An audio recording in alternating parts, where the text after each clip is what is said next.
வணக்கம். நம்ம சேனலுக்கு தொடர்ந்து ஆதரவளித்துக் கொண்டிருக்கும் நல்ல உள்ளங்களுக்கு நன்றி. தொடர்ந்து ஆதரவு கொடுங்க. அரசியல் எடப்பாடி பழனிசாமி, அண்ணாமலை வெகுண்டு எழுந்தார், ஆளுநர் ஸ்டாலின் எப்போ யார் ஜெயிக்கிறா இப்படி பேசிகிட்டு இருக்கும்போது இந்த குடும்ப ஆட்சி, அது குறிப்பாக பார்த்தீங்கன்னா மன்னர் ஆட்சி, தமிழ்நாட்டில் நடக்கிறது மன்னர் ஆட்சி அப்படின்னு கேட்டிங்கன்னா யோசிக்காமல் சொல்லலாம் மன்னர் ஆட்சி தான். இதை சொன்ன உடனே உடன்பிறப்புகள் திரண்டு வரும்போது ரொம்ப வருத்தமாகுது. அதாவது கொடுக்குற காசுக்கு மேலே கூவாங்கல்ல, அந்த மாதிரி தான் கோவம் தான் வருது. ஒரு குடும்பம் சுரண்டிகிட்டு இருக்கு, யாரும் அதை என்னென்னா அதை பேசுகிறதுக்கே தயங்குறாங்க, எந்த மீடியாவும் பேச மாட்டேங்குது. அது எப்படி ஒரு இதை அமையுதுன்னா, ஒருவர் கஷ்டப்பட்டு ரொம்ப ஏழையாக இருக்கக்கூடியவர் ரொம்ப கஷ்டப்பட்டு போராடி உயர்ந்த இடத்துக்கு அடைவார். கலைஞர் அவர்கள்னு வச்சுக்கோங்க. அவருக்கு அந்த கிரவுண்டில் ரியாலிட்டி என்னங்கிறது தெரியும், கஷ்டப்பட்டு வந்தவர். ஆனால் பின்னால் வரக்கூடியவர்கள் சொகுசான வாழ்க்கையை வாழும்போது அவங்க பசங்களுக்கும் வாரிசுகளுக்கும் மக்களுடைய கஷ்டம் என்னன்னே தெரியாது. அது சமீப காலமாக இது ரொம்ப பெரிய அளவுக்கு புற்றீசல் போல் பெருகிடுச்சு. திமுகவில் கலைஞர் குடும்பத்தை தவிர யாராவது சிஎம் ஆக முடியுமா? இப்போ விடுங்க, இன்னும் கொஞ்ச நாள் ஆகணும் அப்படிங்கிற எண்ணம் யாருக்காவது வருமா? அவங்க தான் அங்கே ஆவாங்க. அடுத்து உதயநிதி தான் முடிவு பண்ணிட்டாங்க. அவங்க முடிவு பண்ணிட்டாங்க. யார்? கட்சியில் இருக்கவங்க நிர்வாகிகள். ஏன் நிர்வாகிகள் முடிவு பண்ணுறாங்க? அவங்களுக்கு அதில் பெரிய ஆதாயம். மக்களின் மீது இந்த இந்த இந்த விஷயம் திணிக்கப்படுகிறது. ஏன்? கட்டுக்கடங்காத பணம். அதாவது நம்ம ரேஷன் கடையில் போய் நிற்கிறோம், மின்சார வாரியத்தில் போய் நிற்கிறோம். இந்த கஷ்டம்லாம் இவர்களுக்கு தெரியுமா? பான் வித் சில்வர் ஸ்பூன்கிறாங்கல்ல, சின்ன வயதிலிருந்தே கஷ்டம்னா என்னன்னே தெரியாமல் இவர்கள் வளர்கிறார்கள். கஷ்டப்படாதவங்களுக்கு இன்றைக்கி ஏழைகளோட கஷ்டம் தெரியணும்னா கொஞ்சமாவது நீங்கள் வெளியில் போயிருக்கணும், ஏதோ ஒரு உழைப்பை செலுத்தியிருக்கணும். நீங்கள் உழைக்கவே மாட்டீங்க. ஆனால் உங்களுக்குன்னு ஒரு அதிகார மையம் இருக்கும், உங்களுக்குன்னு பக்கத்தில் நண்பர்கள்லாம் இருப்பாங்க, அவங்க கோடி கோடியாக சம்பாதிப்பாங்க. அந்த நண்பர்கள் மேலே இடி கேஸ் வரும்.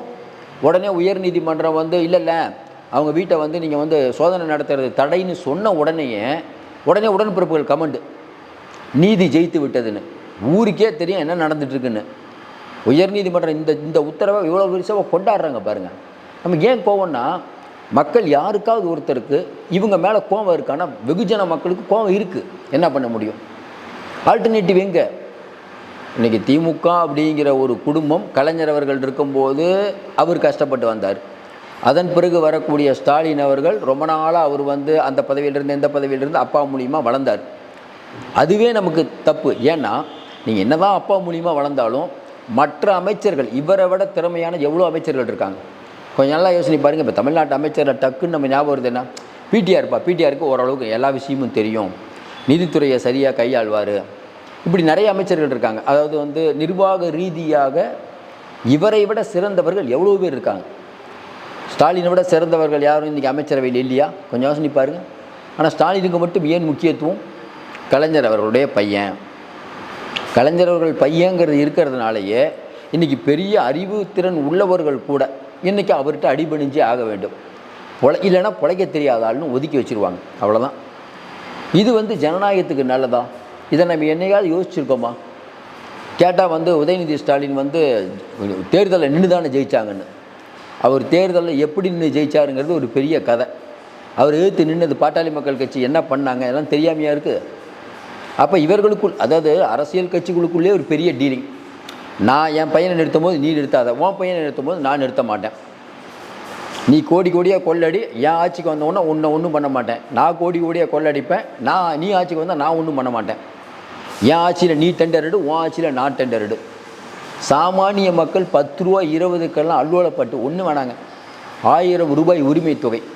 இந்த 1000 ரூபாய் தொகையை விண்ணப்பிக்கிறது க்யூவில் நிற்கிறாங்க. இன்றைக்கி வாரிசுடைய நண்பர்கள்ங்கிற ஒரு பேரில் இவங்க ஒரு நாளைக்கு 15-20 கோடி சம்பாதிக்கிறாங்க. 1000 ரூபா ஒரு மாத உரிமை தொகைக்கே நம்ம பெண்கள் அவ்வளோ அல்லாடிட்டு இருக்காங்க. நம்ம கிடைக்காத பெண்கள் அவ்வளோ மன உளைச்சலில் இருக்காங்க.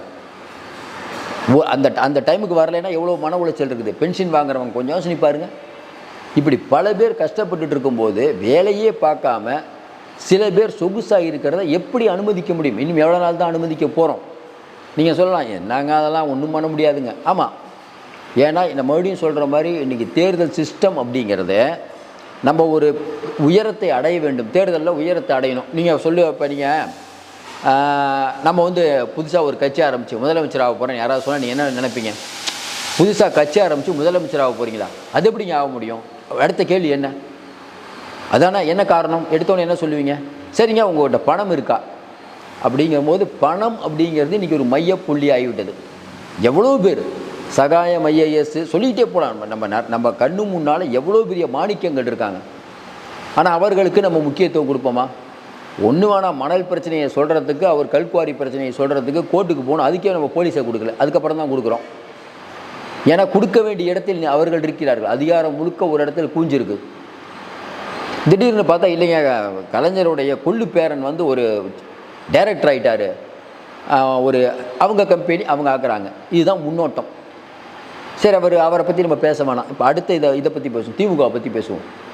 ஏன் நம்ம திமுகனா அதிமுகவில் வாரிசு அரசியல் இருக்கா? இல்லை, வாரிசு அரசியல் இல்லை. இன்றைக்கி வாரிசு அரசியல் இருக்கக்கூடிய பாட்டாளி மக்கள் கட்சி என்ன நிலைமையில் இருக்குன்னு நமக்கு தெரியும். பணம் அப்படிங்கிறது, அதிகாரம் அப்படிங்கிறது எல்லா பிரச்சனைக்கும் வேறாக இருக்கிறது. நம்ம ஏற்கனவே சொன்ன மாதிரி ஒருவர் வந்து கஷ்டப்பட்டு முன்னுக்கு வராரு, அவர் என்ன பண்ணுறாரு, வந்து அவங்க பசங்க வராங்க. அதுக்கப்புறம் பார்த்திங்கன்னா அடுத்தடுத்த தலைமுறைகள் பார்த்திங்கன்னா இவங்களுக்கு வெகுஜன மக்களுடைய தொடர்பே இல்லை. இன்றைக்கி இருக்கக்கூடிய உதயநிதி வச்சுக்கோங்க, உதயநிதி அவர்களுக்கு சாமானிய மக்களுடைய கஷ்டம் தெரியுமா? இன்றைக்கி இருக்கக்கூடிய மக்கள் எவ்வளோ கஷ்டப்படுறாங்க, ஒவ்வொரு விஷயத்துக்கும் ஆகட்டும். பணத்தினுடைய அருமை தெரியுமா? தெரியறதுக்கான வாய்ப்பே இல்லை. வராரு, டக்குன்னு எம்எல்ஏ ஆக்குறாங்க, உடனே துணை முதல்வர். அவர் எம்எல்ஏ ஆக்கும்போதே மினிஸ்டர்லாம் அவருக்கு சல்யூட் பண்ணுறாங்க. உதயநிதி அவர்களுடைய பிறந்த நாளைக்கு அவர் வீட்டுக்கே போய் இவரை விட வயது மூத்த 70 வயது மூத்தவங்கெல்லாம் போய் வாழ்த்து சொல்கிறாங்க. ஐயா துரைமுருகன் சொல்கிறாரு, இன்பநிதி நாளைக்கு முதலமைச்சராக இருந்தாலும் நான் அப்போ அமைச்சராக இருக்கணும்னு. அப்போ எந்த அளவுக்கு இன்றைக்கி வந்து இவங்கெல்லாம், அப்போ குடும்பம் என்ன நினைக்கும்? அப்போ நம்ம யாரை நம்ம போட்டாலும் இவங்கெல்லாம் நமக்கு சேவகம் பண்ணுவாங்கன்னு நினைப்பாங்களா, நினைக்க மாட்டாங்களா? ஏன் சேவகம் பண்ணுறாங்க? இவர்களுக்கு கிடைக்கக்கூடிய கட்டுக்கடக்காத பணம். இப்போ யோசனை பாருங்கள். அதாவது டிஆர் பாலு அவங்க பையன் டிஆர்பி ராஜா, துரைமுருகன் அவங்க பையன் கதிர் ஆனந்த், நேரு அவங்க பையன் அருண் நேரு, ஐ பெரியசாமி அவங்க பையன் செந்தில்குமார், இன்னும் நிறைய பேர் இருக்காங்க, எல்லாம் வந்துக்கிட்டே இருக்காங்க. அப்போ இவர்களுக்கு நம்ம எப்போ தான் ஒரு முடிவு கட்டுவது? நம்ம தொடர்ந்து சொல்கிறது என்னென்னாங்க, இன்றைக்கி ஜனநாயக ரீதியாக மக்கள்கிட்ட ஒரு பெரும் கோபம் இருக்குது. இந்த குடும்ப ஆட்சி மேலே கோபம் இருக்குது. ஒரு குடும்பம் அப்படிங்கிறது இன்றைக்கி வந்து ஒரு ஜெயலலிதா சொல்லுவாங்களே, ஒரு குடும்பம், பத்திரிகை துறை, ஊடகத்துறை எல்லாத்துலேயும் ஃப்ளைட்லாம் வாங்கிட்டாங்கப்பா சொல்லுவாங்களா இல்லையா? அது மக்கள் ஏற்றாங்களா இல்லையா? மக்களுக்கு அவ்வளோ கோபம் இருக்குது. ஒன்று வேணால் கலைஞர் குடும்பம்னு போட்டு உறுப்பினர்கள் லிஸ்ட்லாம் போடுவாங்கள்ல, அதை பார்த்தாலே பிரமிப்பாக இருக்குது.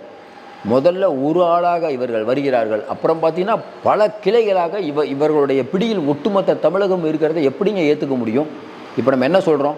மோடி அமித்ஷா 2 பேரும் இந்தியாவை முழுக்க கண்ட்ரோல் பண்ணிகிட்டு இருக்காங்க, இது ரொம்ப நாள் நீடிக்கக்கூடாது சொல்கிறோமா இல்லையா? அதை சொல்கிறோம். இதையே நம்ம சொல்ல மாட்டோம். பெரிய அறிஞர் பெருமக்கள்லாம் இருக்காங்களா, அவங்க கூட இல்லைங்க ஸ்டாலின் தான் திராவிட இயக்க சிந்தனை உள்ளவர். என்னங்க திராவிட இயக்க சிந்தனை உள்ளவர்? இந்த திராவிடம் தமிழ் இந்த ஒன்றை வச்சுக்கிட்டு இவர்கள் எவ்வளவு பெரிய இந்திய தமிழ்நாட்டு மக்களுக்கு இவங்க என்ன பண்ணாங்க? இவங்க ஆரம்பிக்கிற பள்ளிகளில் கூட தமிழை சொல்லிக் கொடுப்பதில்லை. கேட்டால் அது சிபிஎஸ்சி பள்ளிங்கிறாங்க. எதுக்குங்க சிபிஎஸ்சி பள்ளி ஆரம்பிக்கிறீங்க? தமிழ்நாடு தானே சம்பாரிச்சிங்க, தமிழ் பள்ளி ஆரம்பிக்க வேண்டியதானே? கொஞ்சம் யோசனை பாருங்கள். பத்திரிக்கை இவங்ககிட்ட இருக்கும், சேனல் இவங்ககிட்ட இருக்கும், இவங்களே நிறைய யூடியூப் ஆரம்பிப்பாங்க, இவங்களே நிறையா ஐடி இவங்க திறப்பாங்க. ஏன்னா ஒரு அளவுக்கு மீறி பணம் மண்டியிடுவதற்கு ஏராளமான எப்படி சொல்கிறது, கொடுக்குற காசுக்கு மேலே கூவக்கூடிய நிறைய பேர் இருக்காங்க. அதிகாரம் கையில் இருக்கிறது. இந்த அதிகாரம் வச்சுக்கிட்டு என்ன வேணால் பண்ணலாம்னு நினைக்கிறாங்க. இது எப்போது மாறும்? உலகம் முழுக்க மன்னராட்சி ஒழிஞ்சு மக்களாட்சி ஏங்க கொண்டு வந்தோம்? சாமானியன் கூட மக்களால் தேர்ந்தெடுக்கப்படக்கூடிய ஒரு இடத்துக்கு வரணும்னு நினைக்கிறோம்.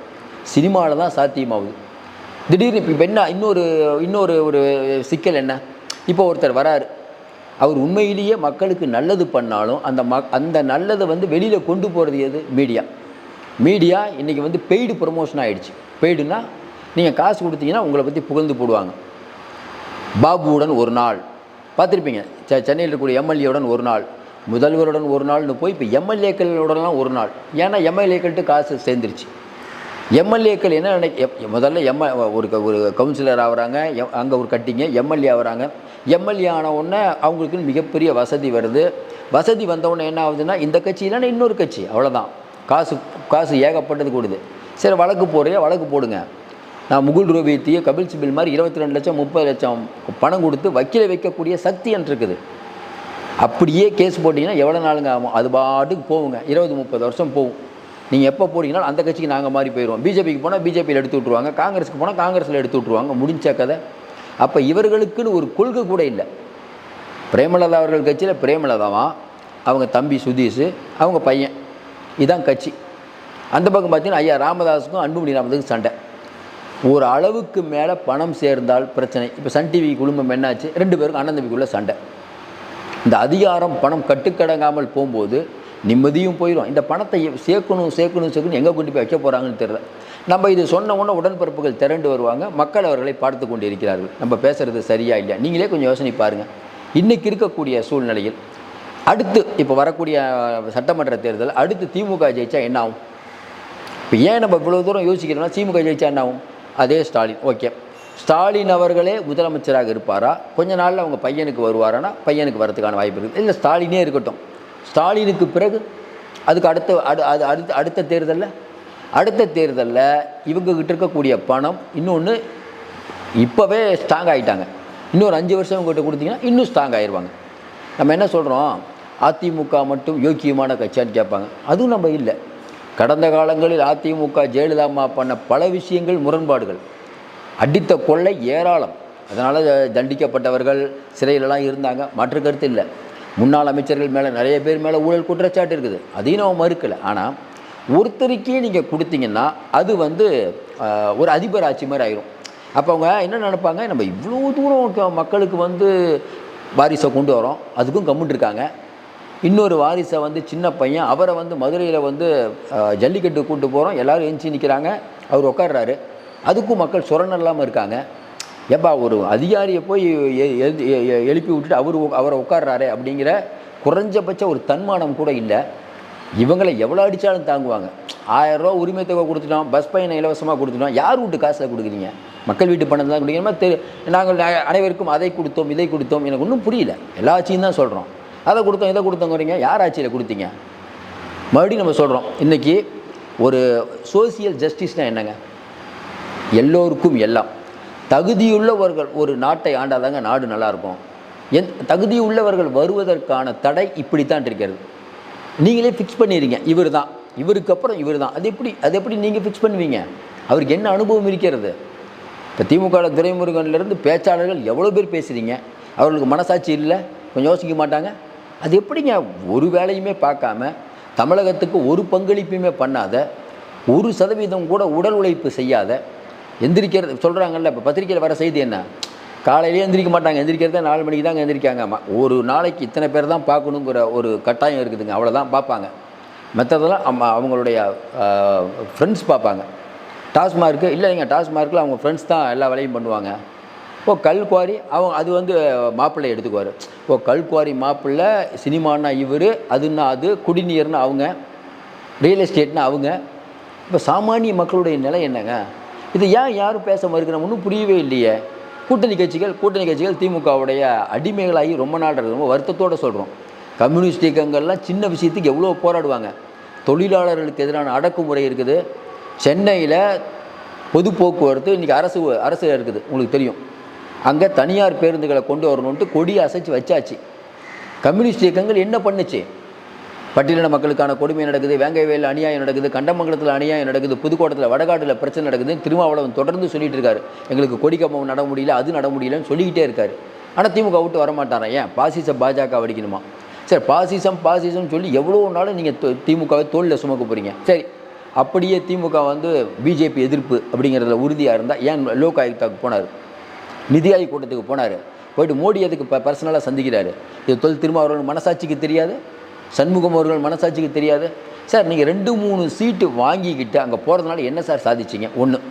இன்னொன்று, இப்போ பிஜேபி வந்துருங்கிறீங்க. இப்போ மட்டும் என்ன நடந்துட்டுருக்குது நமக்கு தெரியல, நமக்கு ஒன்றும் புரியல. இப்போ பிஜேபி சொல்கிறத ஸ்டாலின் கேட்காம விட்டுருவாரா? இவங்கெல்லாம் கொள்கைக்காக இருக்கக்கூடிய கூட்டமாக? ஸ்டாலின் அவர்களோ டாஸ்மார்க்கில் ஊழலே நடக்கலை அப்படின்னு திருமாவளவன் சொல்ல சொல்லுங்கள், சண்முகம் அவர்களை சொல்ல சொல்லுங்கள், எல்லாரும் தெரியுங்க. இது எங்கே போய் முடியுதுன்னு தெரில. மக்கள் நம்ம என்ன சொல்கிறதுனே தெரில.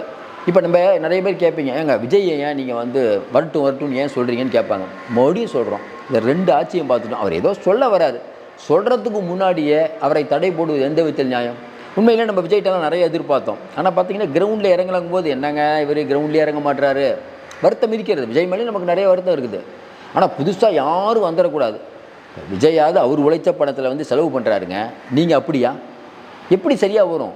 உதயநிதியா விஜயா அப்படின்னா மக்கள் யாருங்க தேர்ந்தெடுப்பாங்க? நீங்களே சொல்லுங்கள்.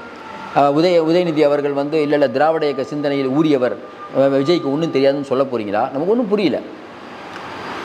உதயநிதி அவர்களுக்கு கொடுக்கப்பட்ட பதவி அப்படிங்கிறது ஒரு மிகப்பெரிய பதவி. ஒரு துணை முதல்வராக நிறைய விஷயம் அவர் பண்ணியிருக்கலாம். ஆனால் அவர் கொஞ்சம் ஏமாற்றம் அளிக்கக்கூடிய செய்தியாக இருக்குது. மோடி சொல்கிறோம், நம்ம என்ன சொல்கிறோம்? உதயநிதி வாங்க, இன்பநிதி வாங்க, யார் வேணால் வாங்க, அதில் பிரச்சனையே இல்லை. ஆனால் அதற்கான தகுதியை உருவாக்கி கொள்ளுங்கள். அந்த அளவுக்கான தகுதியை உருவாக்கி கொண்டிருக்கிறார்களா? அப்படி தான் கேள்விக்குறி. வெகுஜன மக்களுக்கு இந்த சிஸ்டத்தின் மேலே நம்ம சொல்கிறோம், சிஸ்டம் சரியில்லை எவ்வளோ நாள் இதையே சொல்லிகிட்டு இருக்க போகிறோம்? பல மோசடி வார்த்தைகளால் இவர்கள் ஒவ்வொரு தடவையும் அரசு ஊழியர்களுக்கு வந்து நாங்கள் அதை தரோம் இதை தரோம் அப்படின்னு சொல்லி ஓட்டு கேட்டாங்க. அப்புறம் பார்த்தா கல்வி கடன் ரத்துனாங்க, நகை கடன் எல்லாத்தையும் நம்பி தான் ஓட்டு போட்டோம். எங்கள் வாழ்வை மலரவே இல்லையே. தொழில்துறையில் வந்து ஆந்திராவையும் கர்நாடகாவையும் ஒப்பிடும்போது நம்ம பின்தங்கி இருக்கோம். நம்மகிட்ட வர முதலீடுகள் நிறையா வரலன்னு பிடிஆர் சொல்கிறாரு. நீங்கள் தானே சொல்கிறீங்க. பிடிஆரை ஒரு பொருளாதார நிபுணர்லாம் நீங்கள் தானே வர்ணிச்சிங்க, உடன்பிறப்புகள் தானே வர்ணிச்சிங்க. நீங்கள் எங்கே போனீங்க? மறுபடியும் சொல்கிறோம். இன்றைக்கி நம்ம என்ன சொல்கிறோம்? உதயநிதி ஸ்டாலின் அவர்கள் முதலமைச்சர் ஆகிறாரா? ரைட், இப்போ பவரில் இருக்கீங்க, ஆக்கிடுங்க. நன்றாக செயல்படுங்கள். ஏழைகளோட கஷ்டத்தை புரிஞ்சுக்கோங்க. உங்களுக்கு கிடைத்த வாய்ப்பை பயன்படுத்தி கொள்ளுங்கள். இதான் நம்ம சொல்லிகிட்டு இருக்கோம். தொடர்ந்து ஆதரவு கொடுங்கள். மீண்டும் சந்திப்போம். நன்றி, வணக்கம்.